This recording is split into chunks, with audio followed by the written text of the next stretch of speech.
Hey everyone, it's Matt with Redline Studios here in New York, here with another Take Two Tuesday.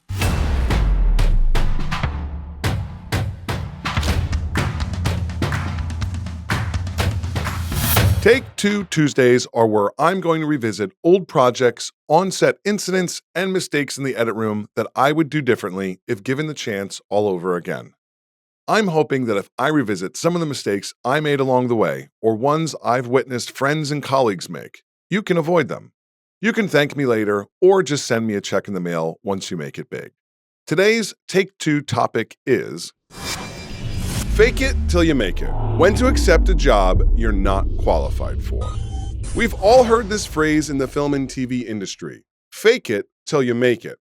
But let's actually break this down and take a look at what it really means, and when it can help you, and when it can absolutely wreck you. Because in this business, your reputation is everything. If you burn that, you lose the trust that keeps your career alive. Let's take a closer look at what faking it really means and what people often get wrong. A lot of people think that fake it till you make it is about pretending that you know something and hoping that no one else notices and that you don't get caught. But that's not the real idea behind it, if you ask me. Most of the time, it's about confidence, not competence. It's about those moments when you don't feel ready. Your resume isn't perfect. Maybe you have a little bit of an imposter syndrome going on. Maybe you're getting an opportunity because of timing, connections, or luck. The truth is, everyone is faking it till you make it at some point, even people all the way up at the top. But there is a massive difference between faking confidence so you can rise to the opportunity versus faking competency in a way that puts a production at risk. That line is what people need to understand. My own career is a perfect example of a healthy fake it till you make it.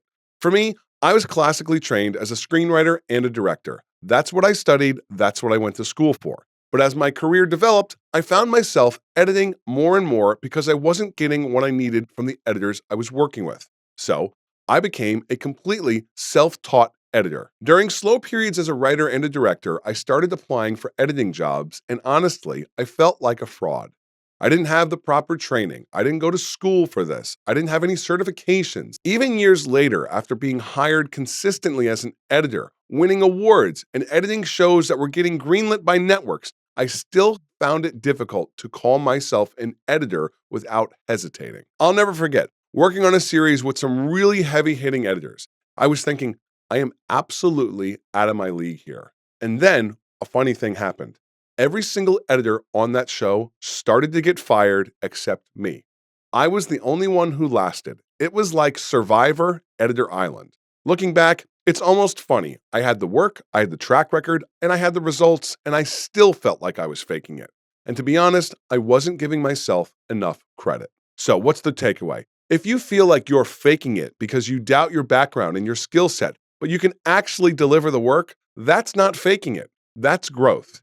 Don't let imposter syndrome redefine your identity. Now, let's look at the flip side of this, because sometimes faking it becomes, I should have not taken this job. I can tell you, I have experienced both sides. There were times I said yes to things I had no business doing. One example, I was offered a job in the art department on a high-end commercial series. A friend vouched for me, and honestly, I wasn't qualified, not even close. This was definitely a job I got through politics. In this one well-to-do rented home residence that we were shooting in, I somehow destroyed an entire window dressing. Curtains, rod, window, everything. I was like a bull in a china shop.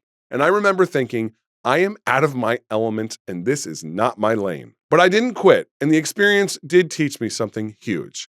Try everything, but understand that you won't be great at everything. Nourish your strengths. Don't force your weaknesses. I want to take another perspective on this. There is actually, in my opinion, a strategic version of all this where you can take a smart risk. Let me give you an example of when faking it till you make it, for me, actually paid off pretty big. I was editing a series in Midtown and I overheard the executive producer say, "Now we just need to find an online color suite for the rest of the series." Well, as soon as I heard that, I poked my head into her office and I said, "Hey, I actually just opened a small color suite in Lower Manhattan. I can give you a great deal if you're interested." That was an absolute and complete lie. At the time, I did have an office and an edit suite downtown, but no color correction, no calibrated monitors, no DaVinci setup, nothing. But why did I say it? Because I've never had a trust fund, a rich uncle, or a financial safety net. I've always relied on opportunity, risk, and hustle. I quoted them at exactly what it would cost me to buy all of the gear and hire a colorist, and they agreed.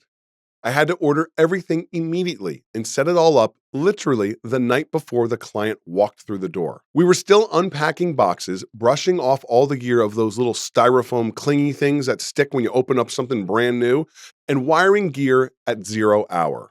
And you know what? We pulled it off. They got a great deal, we leveled up as a company, and it was a true win-win. Fake it when the risk is low and the reward is high. Fake it when you can learn fast enough to deliver the product and have them have no idea you were faking it along the way. Fake it if the project's not going to collapse even though you're still learning on the fly. Fake it if you have a plan and can bridge the skill gap. Don't fake it when someone else's reputation is on the line, when the job requires deep, specialized expertise. Don't fake it when you're risking the safety or the budget or the production quality of the project you're working on. Don't fake it when you're taking the job just to please someone else. Don't fake it when your weakness will do more damage than your potential. And I'll tell you this, if you do get caught stretching the truth while faking it on the way, own it. Apologize, grow, and move forward because everyone has to start somewhere. I hope you enjoyed this Take Two Tuesday moment.